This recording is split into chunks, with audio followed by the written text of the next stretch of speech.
안녕하세요. 개인 투자자분들의 멘토 프로페서 킹입니다. 10월 16일 기술적 분석이 좋은 모닝 브리핑 출발해 보도록 하겠습니다. 자, 일단 미국 시장 같은 경우에는 보합권에서 강보합권에서 좀 마감이 됐습니다. 전반적으로 시장의 좀 변동성이 커지는 그런 모습을 보여주고 있고, 어떻게 보면 잔잔하게 꾸역꾸역 올라가던 흐름에 트럼프 대통령이 돌을 하나 딱 던지면서 파동이 좀 생기는 모습이죠. 다만 변동성이 생긴다 하더라도 곧바로 이제 신고가 구간으로 다시 올라오는 모습을 보여주고 있기 때문에 아직까지 색깔이 완전히 바뀌었다라고 보기에는 좀 어렵지 않겠는가라고 보고 있고, 장중에 하나 재밌는 게 중소형주와 대형주들이 계속, 그러니까 예를 들어서 러셀 2000 지수가 쭉 올라가면 뭐 대형주들이 좀 눌리고, 그 다음에 대형주가 반등하면 러셀 2000이 다시 내려오고, 뭐 이런 식으로 장중 순환 흐름들도 있고, 그 다음에 정말 강한 이제 어떤 종목이든 주식이든 이야기 드리는 게, 지수든 이야기 드리는 게 장중 조정이죠. 어제 같은 흐름도 어떻게 보면 장중 조정에 좀 가까운 흐름이었다, 이렇게 판단할 수 있고, 하나 눈에 띄는 거는 엔비디아가 이제 이전의 흐름보다 좀 약해진 모습을 보여주고 있죠. 다만 굉장히 무거워져 가지고 웬만해서는 변동성을 크게 일으키진 않고 있다. 전반적으로 엔비디아가 갖고 있었던 어떤 시장 지배력이나 이런 것들이 최근에 뭐 AMD나 브로드컴이나 인텔이나 한 수 아래, 두 수 아래라고 생각했었던 종목들이 하이퍼스케일러들이랑 좀 이렇게 계약들이 좀 체결되는 그런 모습들을 보이면서 그런 흐름에 대해서 어떻게 보면 좀 입지에 대한 불안감이 있을 수도 있고, 아니면 이제 엔비디아의 상승 여력이 조금 줄어들었다는 생각에 상승 여력이 더 많다라고 생각되는 상대적으로 시가총액이 적은 뭐 예를 들어 AMD 같은 종목들을 노리는 걸 수도 있고, 뭐 이런 순환일 수도 있는데, 어찌되었거나 중요한 거는 기존의 흐름과는 조금은 어떤 움직임 패턴들이 좀 바뀌고 있다, 뭐 이렇게 보시면 될 것 같고, 이런 장중 변동성은 아마도 최소한 이번 달 말로 예정되어 있는 미중 정상회담이라든지 이런 것들까지는 계속 이렇게 움직일 가능성이 높다. 다만 하나 재밌는 게, 지금 미국 같은 경우에는 셧다운이 계속 되고 있죠.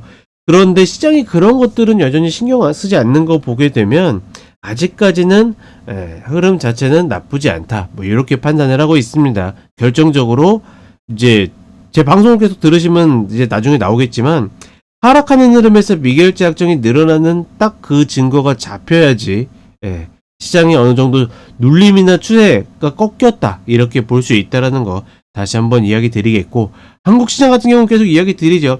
심증이나 이런 것들은 조금씩 있어도 결국은 결정적인 증거가 없다라는 거, 증거가 없다라고 보니까 지금이 고점이라는 예단을 하지 못합니다. 더군다나 패턴이 나와야 되는데 그 패턴이 나올 때, 그쵸? 딱 맞아떨어지는 것들이 없기 때문에 계속 의심만 하고 있다. 예를 들어서 지금 외국인과 개인이 계속 이제 물량들을 주고 받으면서 뭐 떨어질 때 개인들이 많이 사고, 그 다음에 올라갈 때 또 다시 외국인들이 사는 뭐 그런 모습들을 좀 보여주고 있죠. 이런 것들이 대체적으로 다 고점 구간에서 나오는 그런 어떤 움직임들인데, 지금 그런 것들이 보이고 있으나 패턴적으로 딱 뭐 고가놀이라든지 아일랜드 갭이라든지 이런 것들이 딱 생기지 않다 보니까 역시나 확정 지을 수 없다라는 거. 결국 지수 자체는 세력들이 아직까지는 좀 방어하는 수순으로 가고 있다라고 보고 있고, 이런 구간에서 가장 조심해야 될 것 중에 하나는 개인 투자자분들 입장에서는 여기에서 5%만 좀 먹자, 여기에서 요거 조금만 먹으면 안 될까? 라는 생각으로 좀 안일하게 접근하는 것들은 반드시 피해야 된다라는 거. 그런 것들 하나가 나중에 매매와 계좌를 굉장히 꼬이게 한다라는 거 다시 한번 이야기를 해드리도록 하겠습니다. 자, 그럼 간단하게 차트 보도록 하겠습니다. 자, 먼저 나스닥 30분 흐름을 보게 되면 이야기 드렸죠. 슈팅 자리 만들고서 반등 흐름 나오는 모습이고, 다만 어제도 전일 고가를 갱신하는 모습을 보여줬지만 또다시 이렇게 밀려내리는, 더군다나 이슈로 한번 이렇게 밀렸기 때문에 무슨 일 있는 거 하냐 해가지고 따라 매도해가지고 시장이 이유 없이 더 밀리는 그런 모습들을 보여주고 있다. 다만 30분을 좀 견디는 모습이고, 패턴적으로나 여러가지 흐름적으로 봤을 때는 아무튼 좀 희한하게 좀 바뀌고 있습니다. 그런 부분들이 있다 정도로만 인지하시면 될 것 같고, 일본 흐름에서도 봤을 때 이 22평이 굉장히 중요하다라고 했는데 저항받고 내려왔지만 저점을 깨지 않고서 반등, 그리고서 22평을 장악하는 모습이었는데 또다시 밀려 끝났다라는 거, 이런 것만 보아도 기존의 흐름과는 조금은 다른 결을 가지고 가고 있다 라고 보시면 될 것 같고,